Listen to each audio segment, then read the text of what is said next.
Good morning बच्चों। आज हम करते हैं वृत्त की त्रिज्या या व्यास ज्ञात होने पर वृत्त की परिधि एवं क्षेत्रफल ज्ञात करना। अब जैसे कि दिया हुआ एक ये वृत्त है, इसकी हमें व्यास ज्ञात करना है। तो हम बहुत ही आसानी से इस तरीके से आप नाप कर, ये आप ऊपर की साइड जाएंगे तो कम होते चले जाएगा और नीचे की साइड जाएंगे तो भी कम होते चले जाएगा। तो एक स्थिति ऐसी आती है जो अधिकतम होती है, उस अधिकतम में आपको नाप लेना है। ये अधिकतम जो है आपके पास, ये आप देख रहे होंगे 5.5 सेमी। इस प्रकार से आपकी जो निकली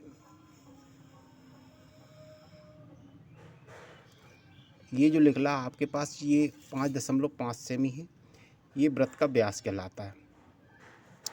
अब जब वृत्त का व्यास ज्ञात हो तो वृत्त का की आप परिधि ज्ञात करना चाहें तो किस प्रकार से ज्ञात करते हैं वो देखिए। वृत्त की परिधि का जो सूत्र होता है वो होता है 2 पाई आर। अब यहाँ पे पाई का मान कितना होता है, तो पाई का मान होता है 22/7 और दशमलव में यदि हम लें तो ये 3.14। इस प्रकार से पाई का मान होता है। यहाँ पे आर जो है वो त्रिज्या को डिनोट करता है। आर किसको दर्शाता है? त्रिज्या को। ये वृत्त की त्रिज्या होती है। अब त्रिज्या का दोगुना कर दें तो क्या होता है? व्यास। यदि हम इसको 2r लिखें तो ये क्या हो जाएगा? व्यास।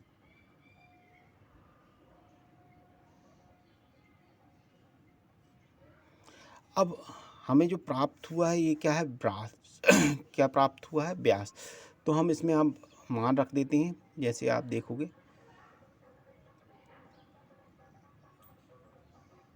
आर यहाँ पे लिया है और ये पाई जो है वो यहाँ पे लिख दें।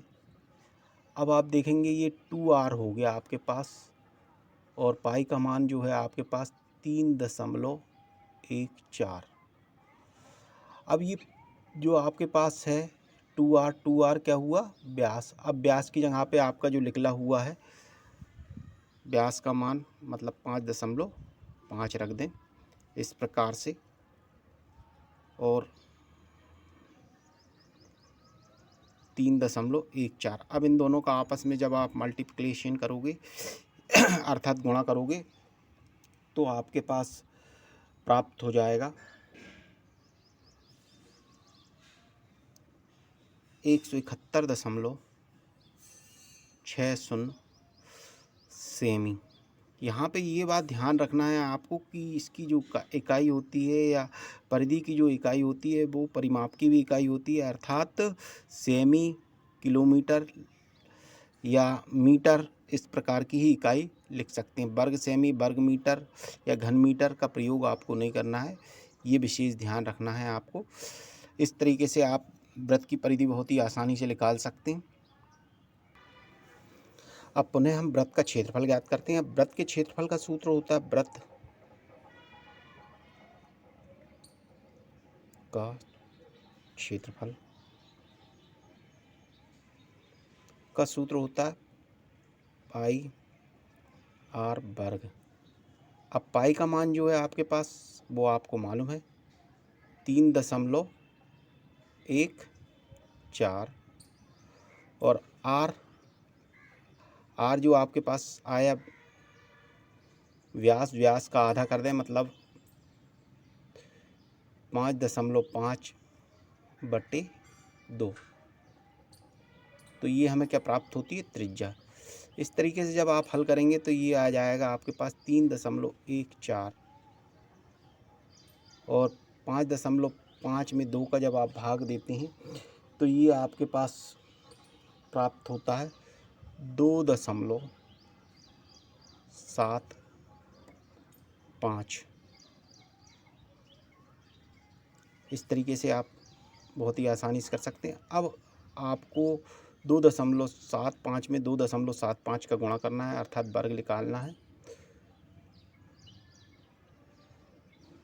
जब आप इसको हल करेंगे तो ये आपके पास आ जाएगा 7.5 6 2 5। इस तरीके से आप निकाल सकते हैं। अब इन दोनों का जब 3.14 का गुणा 7.5625 में करेंगे आप, तो आपके पास प्राप्त हो जाएगा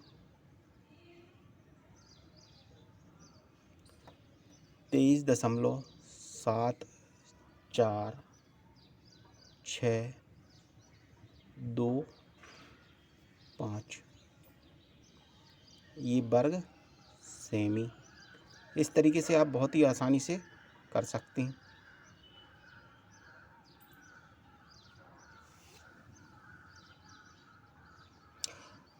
इसी तरीके से अन्य किसी भी वृत्त की आप परिधि या क्षेत्रफल ज्ञात कर सकते हैं बहुत ही आसानी से।